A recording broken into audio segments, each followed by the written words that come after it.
Welcome back, ladies and gentlemen, to brand new The Last of Us spoiler breakdown here on Max Talks Movies. My name is Max Ditterberg. If you're new to the channel, please subscribe, ring the bell. I do these breakdowns every single Mondays, as well as our box office breakdown show every Tuesday, other movie and TV show reviews, movie rankings, and a box office breakdown show. So please subscribe, ring the bell if you're new to the channel. Comment down below.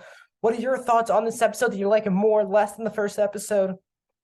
First of all, are you a big fan of the game or you're not a fan of the game? Let me know all those thoughts in the comment section down below. Like the video, guys, a thumbs up button. Before we get into this breakdown of The Last of Us Episode 2, I just want to say I am a person who did play all of the games multiple times, so I know a lot about this game. So the only thing I'll say is that I am not going to be spoiling things for future episodes. When I'm talking about this episode, as I love my love of the video game, it's just connected to that episode. I'm not even going to hint at things that come down the line. So if you're worried about that, if you haven't watched the games and you're kind of a new person to this franchise, I will not spoil things at all or even hint at things moving forward. So if you're in the comment section, you have played the games, please don't spoil for other people what the later episodes will be. I greatly appreciate it. So if you did not join me, I already did a breakdown of last week's pilot episode. This is the episode 2 called Infected. It's written by Craig Mazin, who's obviously the guy from behind Chernobyl. He wrote the episode, co-wrote the episode with Neil Druckmann last week and directed the first episode. This week, he writes the second episode alone. And Neil Druckmann, who's the creator of the games and the co-writer of the story, gets his first directorial episode as he directed this past week's episode. So I thought this is a really great episode, and I do feel like for a lot of people, this might be boring maybe if you're new to the franchise, but the slow burn, the take your time, just walk around the city is something that does happen at most of the game. And because the game is also, yes, about the world building, about the sets, and I'll get to the production design in a bit. But I thought this episode was really fantastic. One of the best things that they did in this episode was have this big opening, just like I had in the first episode, with something that has nothing to do with the games. That was not in the games at all.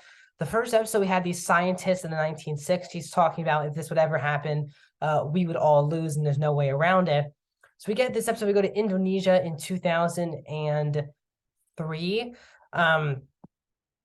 And we get to 2003, and this is where we get this, the person who studies fungi, she gets taken out of her lunch, studies someone who clearly has been infected.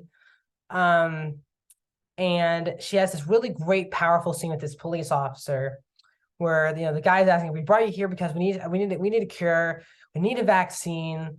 And she's like, this is my professional opinion, and it's the most honest one you'll get, and that's that there is no cure, there is no vaccine, and you need to bomb this place with everyone in it. And it's a really heart-pounding, really heart-wrenching scene, as kind of her life is kind of flashing before her eyes saying this, because again, this means that her life needs to end because other people need to be able to live on. 14 of the workers were missing. 3 of them were already presumed dead, killed by some cops. So at least a lot of these people have already been, the fungi has been mutating. And that's when she says, can you please drop me off? Someone drop me off to to see my family. And clearly she's trying to say, I just want to spend my last times on this earth with my family.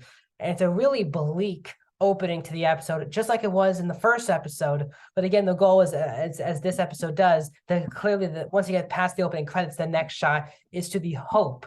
And the only logical, physical hope to this cure is Ellie being immune.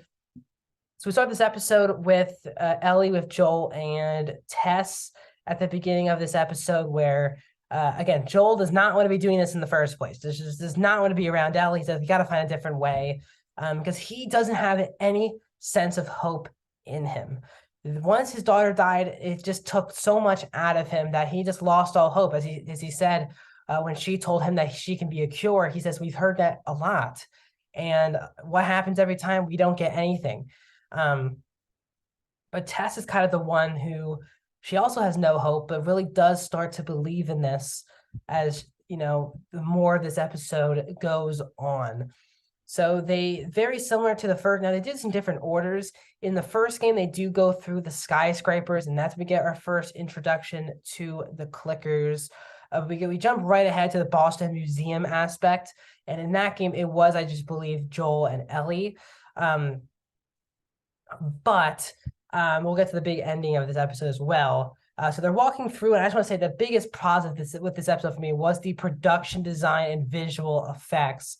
The production design made this a post-apocalyptic Boston just look so real. It didn't feel like they were walking in front of a green screen or the volume. It just felt so real. And it felt very lived in at the same time. And just the production design was so off the charts. It really lets you into the show and really is so faithful to the game, which was so enjoyable to watch. So Joel, Ellie, and Tess keep walking through the town. They go to the museum, and I'm kind of skipping some parts. There's a part where, Tess has to go get them an entry by herself. Joel and Ellie talk themselves, and Joel just doesn't want to be asked any questions about himself. Doesn't want to be, even the fact of when she asked basically if Tess and Joel are together. Joel doesn't want to just do any more attachments, I think, as listed. Once he lost his daughter, he just lost all faith in society and doesn't want to build those attachments with people and say that out loud.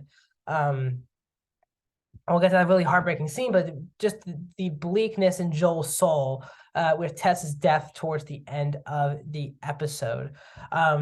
So as we keep going throughout, we go to the museum, and this is where we get our first scene of the clickers, which are, the scariest things in the Last of Us video game. I didn't even bring it up in last week's video, not to spoil anything for people, but the sound effects are really cool, and the blend of practical and CGI costume design, all those effects on the clickers were fantastic. I think the actors who were, playing those clickers did a fabulous job performing them. It just felt like the game, and the actual visual effects and all of the makeup work done was so faithful to the game. And I don't know if you guys stayed after. Normally on HBO shows, when the episode's done, they show you the end of the preview.